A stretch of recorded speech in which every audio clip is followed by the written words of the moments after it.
தேன் கூடு நீ என்றால் தேனீக்கள் நானாக வேண்டும்.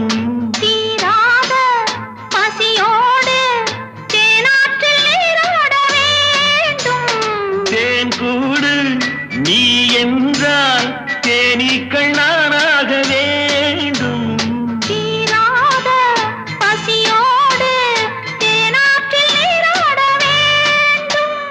நான் ஒன்று நீ ஒன்று நாம் ஒன்று தான் என்று ஒன்றோடு ஒன்றான சொந்தம். இன்றோடு தீராத இன்பம். லில்லி மலருக்கு கொண்டாட்டம். உன்னை பார்த்ததிலே செர்ரி பழத்துக்கு கொண்டாட்டம்.